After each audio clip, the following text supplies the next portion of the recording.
우리가 지난주 말씀은 베드로의 충격이라는 제목을 가지고 말씀을 함께 살펴보았었습니다. 지난 본문에서 이 베드로의 충격은 고기잡이 기적이 아니라 하나님과 돈 사이에서 하나님을 선택하시고 죄인과 어떤 물질 사이에서도 여전히 죄인을 선택하시는 예수님의 선택이었습니다. 더 가지려고 손짓하고 있었던 베드로, 정신없이 물고기만 챙기고 있었던 베드로, 그 모습을 물끄러미 바라보셨던 예수님, 나 같은 죄인을 찾아오신 주님, 다른 어떤 것을 선택하지 않으시고 황자와 같은 나를 찾아오신 주님, 십자가에서 나를 구원하시기 위해 당신의 생명을 주신 주님. 지난 시간 우리 베드로의 충격이 곧 나의 충격이 되고 나의 영적인 거듭남이 되자고 했습니다. 누가복음 5장 10절 함께 암송하시겠습니다. 살아계신 하나님의 말씀, 예수께서 시몬에게 이르시되 무서워하지 말라. 이제로는 내가 사람을 취하리라 하시니. 누가복음 5장 10절 말씀. 아멘. 오늘 말씀의 제목은 이 정도니까 점점점, 그 정도니까 점점점 이렇게 되어 있는데요. 굉장히 궁금하시라고 이렇게 오랜만에 오늘 말씀을 이렇게 또 우리가 함께 나누다 보면 이게 무슨 의미인지 알 수 있을 것입니다. 예수님께서 베드로를 사람을 낚는 어부, 즉 당신의 제자로 부르시기 전부터 예수님의 공생의 사역, 즉 하나님의 아들로서 온 인류를 구원하시는 길을 여시는 사역은 시작되었습니다. 그리고 예수님의 공생의 사역을 시작하심을 가장 상세히 설명한 기사는 바로 오늘 누가복음에 나와 있는 본문 말씀입니다. 누가는 예수님이 소년이셨을 때 성전에서 있었던 아주 재미나고 유쾌한 일을 이야기합니다. 2장 46, 47 사흘 후에 성전에서 만난즉 그가 선생들 중에 앉으사 그들에게 듣기도 하시며 묻기도 하시니 듣는 자가 다 그 지혜와 대답을 놀랍게 여기더라. 그 예수님이 12살부터 30살이 될 때까지 무슨 일을 하셨는지는 더 이상 성경에서는 정보를 제공하지 않습니다. 예수님은 나사렛에 있는 집에 머물면서 낮에는 목수 혹은 건축자로 고용되어 일하시고 밤에는 그 지역의 율법에 대해 아주 진지한 생각을 가진 자들과 함께 율법, 살아계신 하나님의 말씀에 관한 토론을 벌였을 가능성이 큽니다. 예수님 시대에 이 성지의 여러 마을에서 일어난 평신도 운동이 있었는데요. 그것은 아주 진지한 생각을 가진 이 유대인들이 그 당시에 로마의 식민지 하에 있었기 때문에 굉장히 고통을 받고 있는 상황 가운데서 아주 진지한 생각을 가진 유대인들이 함께 모여 율법, 즉 토라를 공부하고 그 율법을 삶에 적용하려고 했었습니다. 모든 이가 자기 일에 열심이었지만 그에 남는 시간은 율법을 놓고 토론하며 보냈던 것입니다. 우리도 예수님이 이런 무리 중 한 사람이었으리라고 확신할 수 있습니다. 복음서들이 예수님이 이런 사귐을 통해 익혔을 랍비식 토론에서 굉장히 뛰어난 면모를 보여주셨음을 알려주기 때문입니다. 18년 동안 신학교육을 받으신 예수님은 이제 공생의 사역을 시작할 준비를 마치셨습니다. 예수님은 세례를 받으셨고 잠시 동안 광야에서 시험을 받으셨습니다. 그런 다음 갈릴리로 돌아가 대중 앞에서 공생의 사역을 시작하셨습니다. 복음서는 기록하지 않았지만 갈릴리 지방에서 펼친 수많은 치유 사역도 이런 공생의 사역의 한 부분이었습니다. 그런 뒤 예수님은 벼랑간 고향 나사렛으로 돌아와 그 지역 회당에서 열린 안식일 예배에 참석하셨습니다.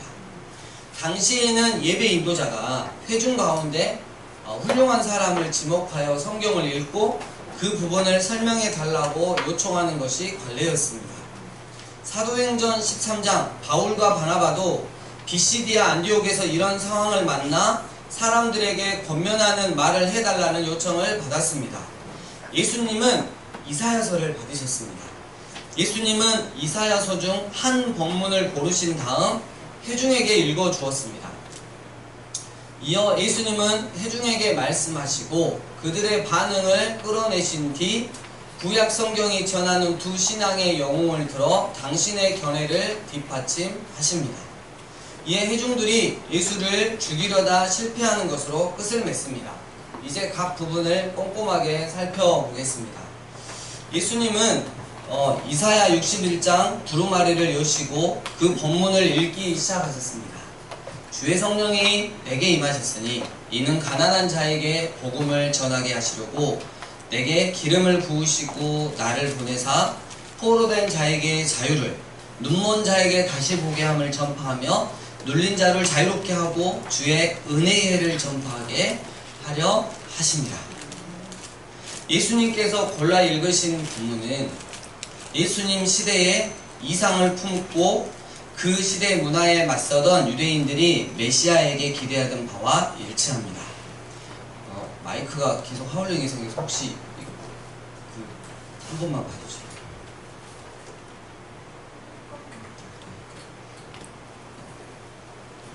예수님은 자신이 기름 부음을 받은 메시아라고 주장한 다음 적어도 그 시대의 몇몇 유대 공동체가 기대해야 되는 바와 일치하는 말씀을 선포하셨습니다.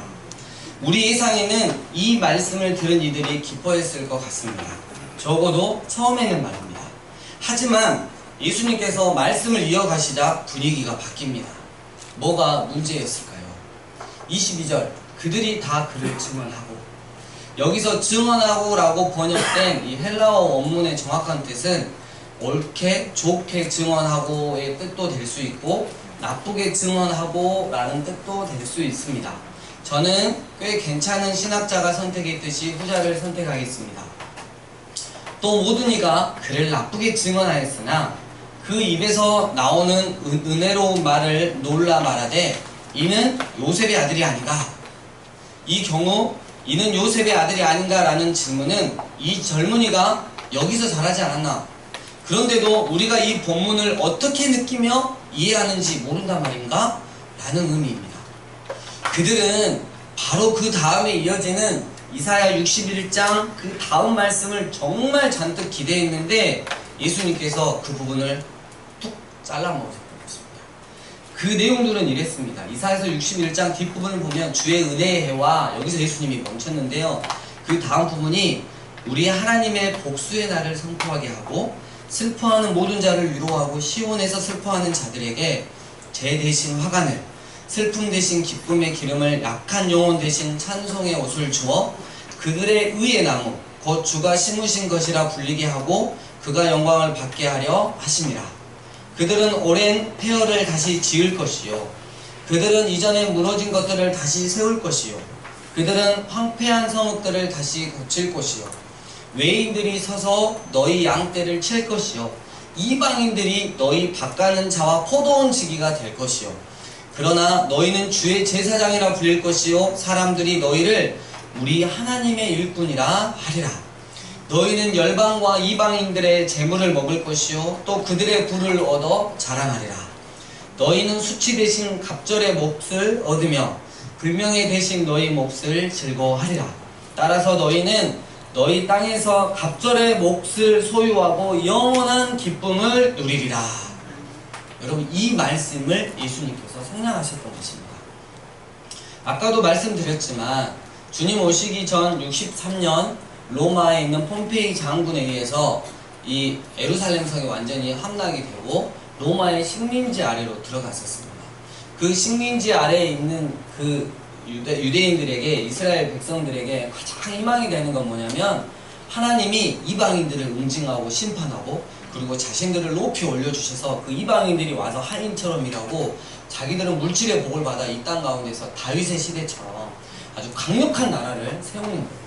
그것이 그들 듣기에 가장 좋은 말씀이었어요. 근데 예수님이 그 부분을 빼셨단 말이죠. 구약 성경에는 나사렛이란 마을이 전혀 나오지 않습니다. 이 마을에 사람이 정착한 것은 주님 오시기 전 약 2세기입니다. 그 기간에 주전 약 한 167년 정도에 그 이스라엘의 독립운동, 마카비 가문에 아리스토블루스라고 하는 사람이 있어요. 이름을 굳이 외우실 필요 없고 그냥 같다고 아시면 됩니다.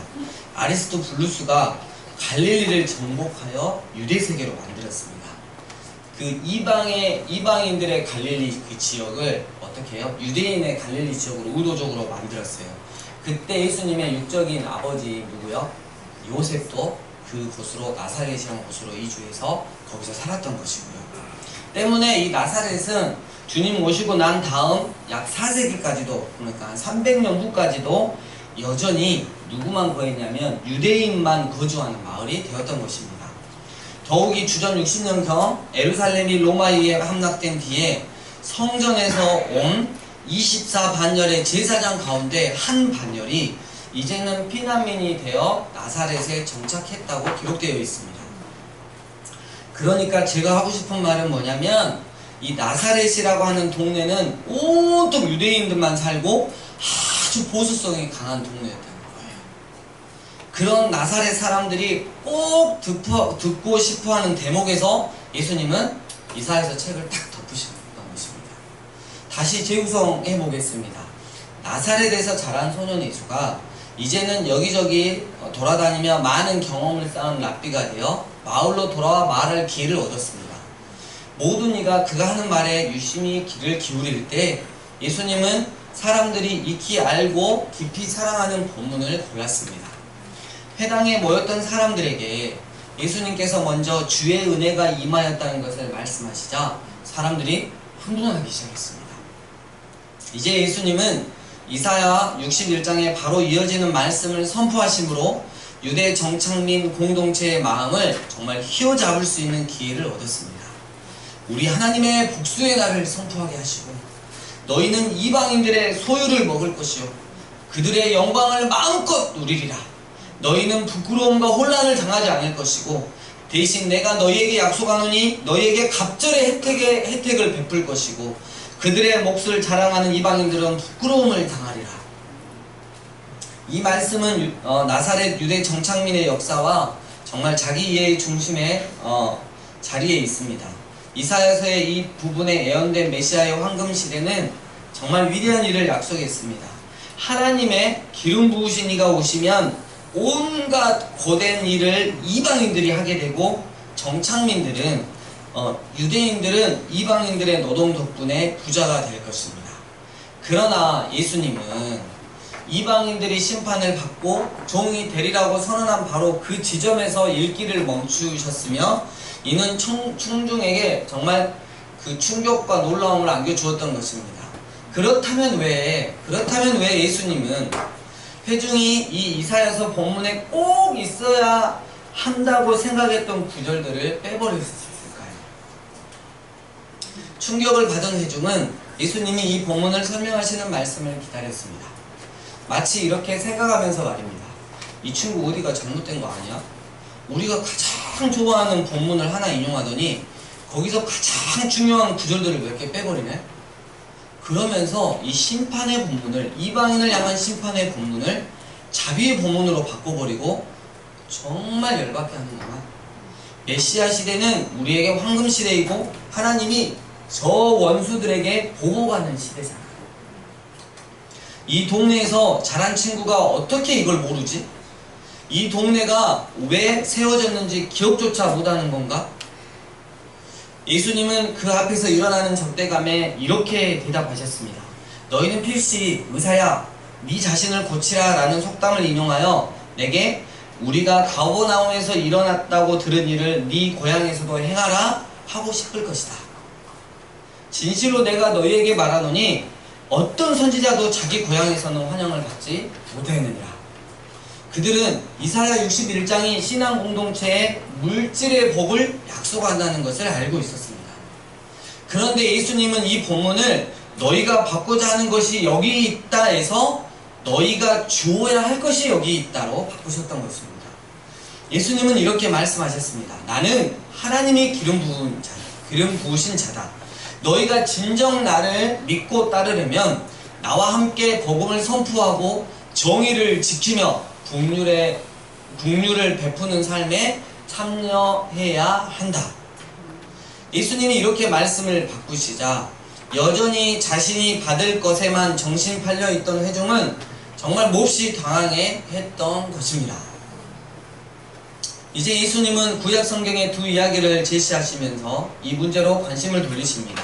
한 이야기는 엘리야 이야기고 다른 한 이야기는 엘리사 이야기입니다. 먼저 열왕기상 17장은 엘리야와 사르밧 여자 이야기를 기록하고 있습니다.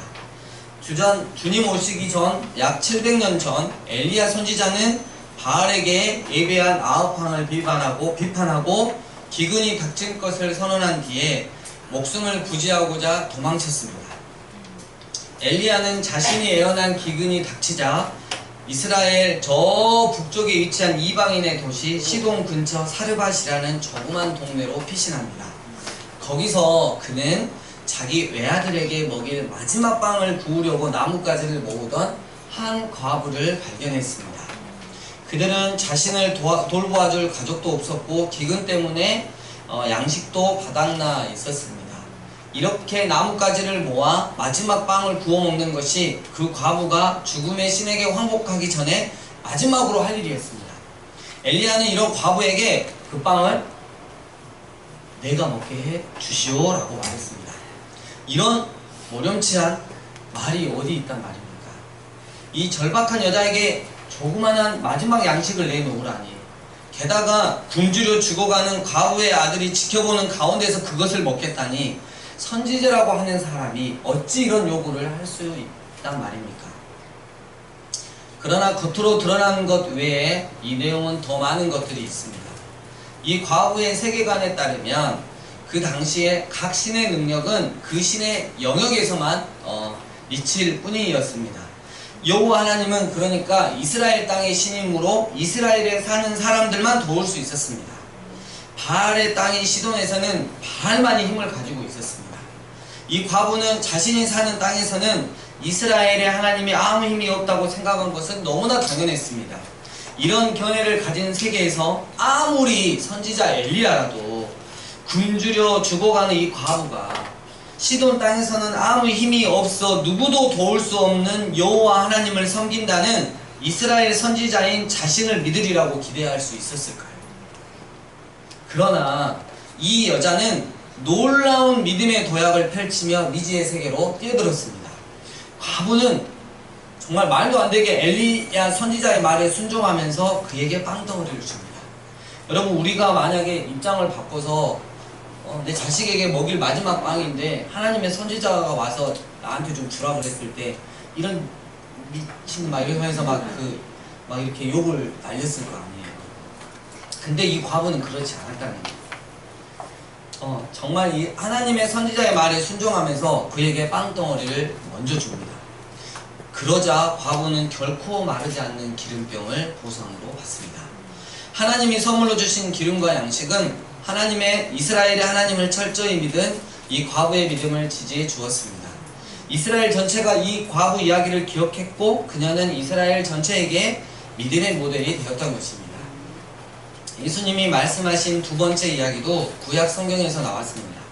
열왕기하 5장의 기록처럼 나아만은 우리도 지금 말하면 시리아죠. 수리아군 사령관이었으며 다메섹 왕의 아주 막역한 것이었습니다. 그런 그가 갑자기 나병에 걸렸습니다. 그는 자기 아내의 여정에 기뜸해준 말을 따라 치료를 받으러 이스라엘로 갔습니다. 나아만의 이스라엘 왕 예방은 이스라엘에겐 재앙이었습니다. 왜냐하면 이 시리아가 항상 이스라엘을 쳐들어왔기 때문이죠. 정탐하러 온 줄 알았겠죠. 왕을 예방한 그는 선지자 엘리사를 찾아갔습니다. 수리아군 사령관인 나아만은 유력 인사여 아주 위험한 인물이었기에 자신이 찾아가는 곳이면 그곳이 어디든지 각별한 대접을 받으리라고 기대했을 것입니다. 그러나 놀라 자빠질 일이 벌어졌습니다. 엘리사의 집에 도착한 그는 집 안으로 들어가지도 못했습니다. 대신 엘리사는 집 밖으로 종을 보내 자신의 말을 나아만에게 전하게 했습니다. 이런 어처구니 없는 일이 치욕이요 분통 터지는 일이었습니다. 나아만은 무엇을 원했던가요? 그렇습니다. 나병이 낫는 것을 원했습니다. 그런데 선지자 엘리사는 자기 종을 통해 나아만에게 요단강에 가서 그냥 씻으라고 명령합니다. 관습대로 하자면 엘리사가 이 귀한 손님에게 큰 잔치를 베풀어 줘야 하고 잔치가 끝날 무렵에 이 비천한 종이 장군님을 위해 할 수 있는 일이 무엇입니까? 라고 정중히 여쭤봐야 했습니다. 나아만은요, 그 나라에는 헐몬산에서 녹아내린 눈이 자기 고향을 관통하여 흐르는 것에 아주 익숙했던 사람입니다.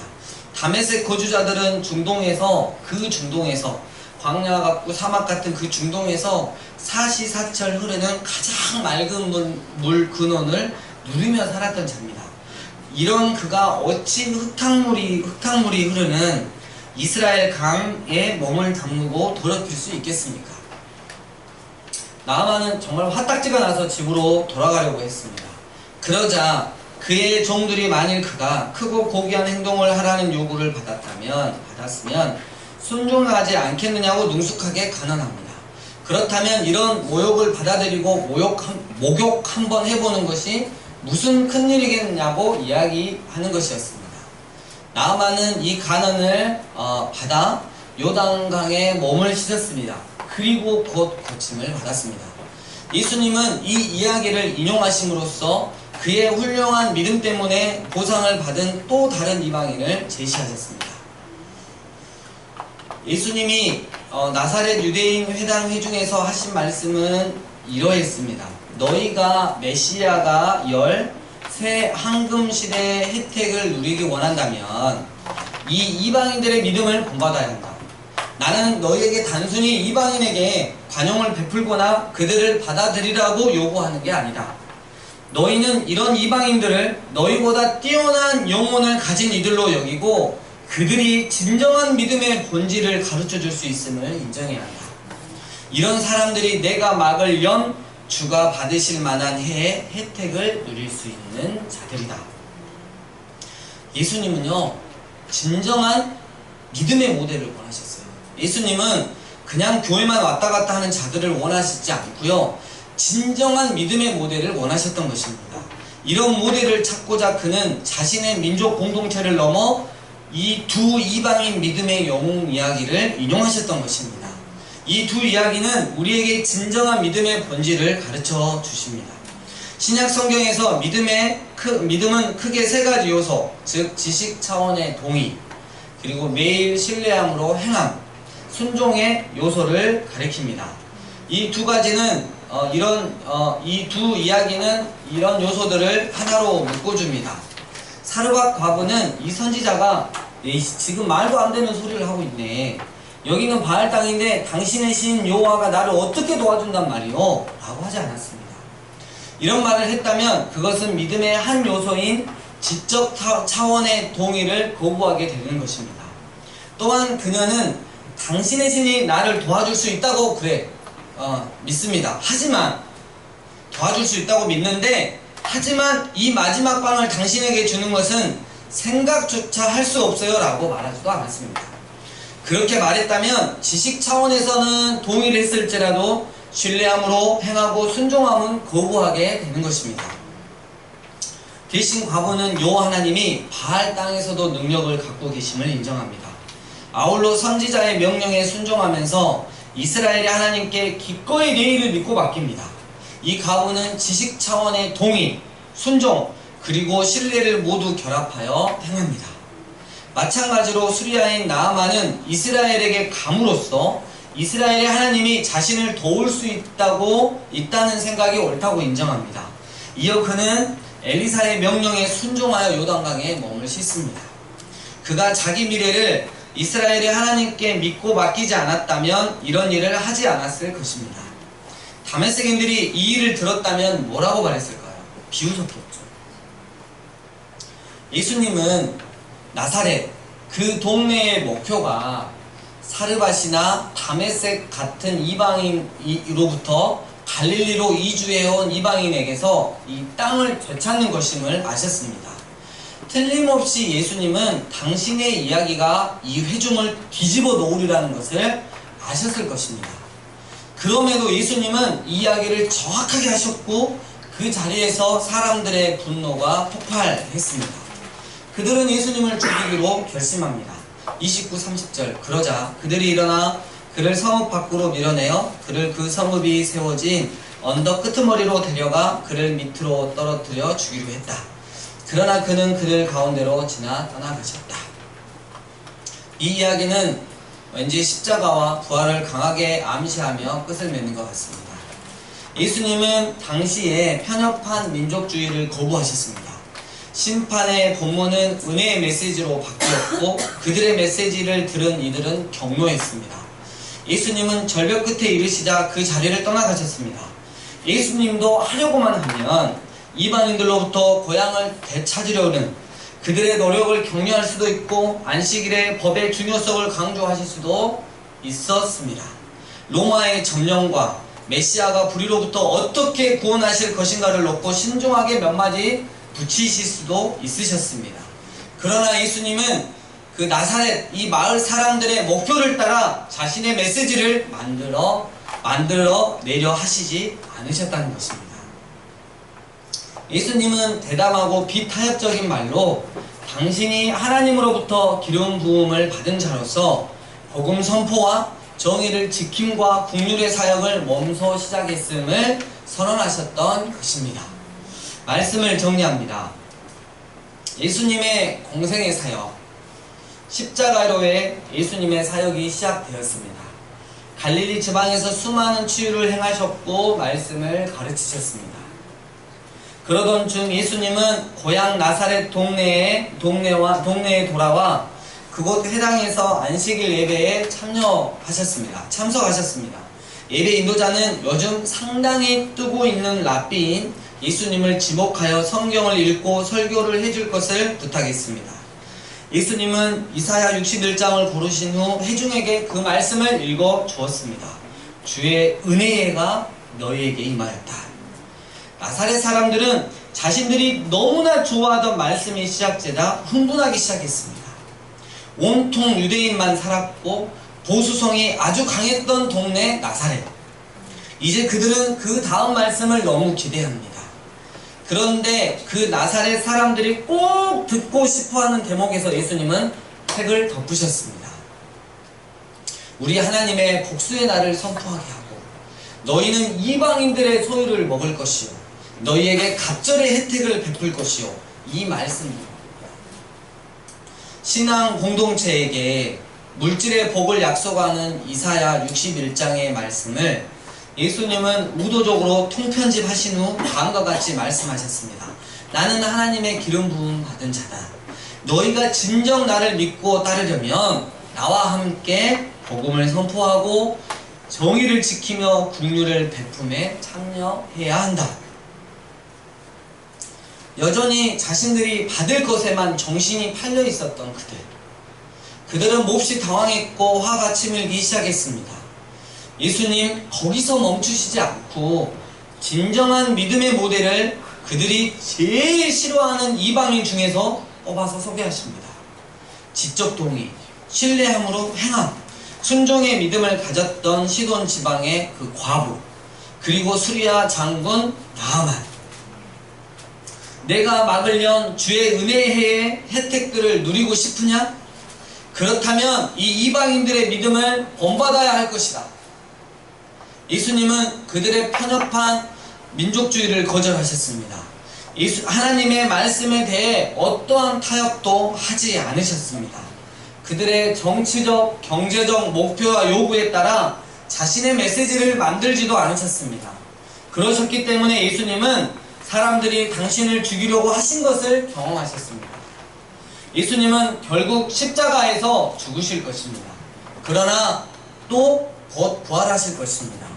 당신을 믿는 자들의 산 소망이 되기 위해서 말입니다. 사랑하는 강주 삶예배교회 예배자 여러분, 저는 오늘 그 본문 말씀을 준비하면서 이사야랑 이렇게 준비하면서 정말 예수님한테 완전히 반했습니다. 정말 예수님한테 푹 빠졌습니다. 특별히 이번 한 주간은 저의 아내보다 예수님을 훨씬 더 사랑하는 한 주간이 되지 않았나 싶습니다. 아, 예수님 공생의 사역을 이렇게 시작하셨구나.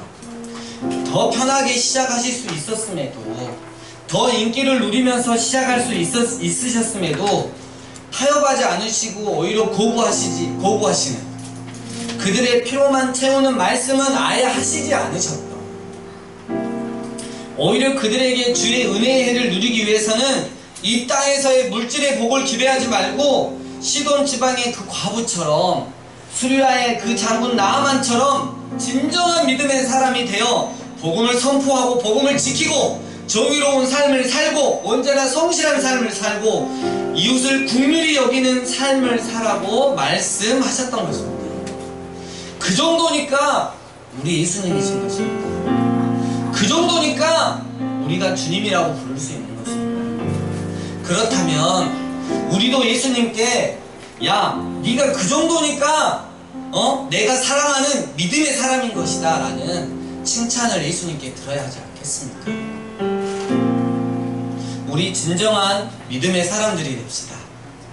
지식으로 내 머리로 동의하면 동의한 만큼 매 순간 주님을 신뢰함으로 나아가고 주님의 말씀에 순종합시다.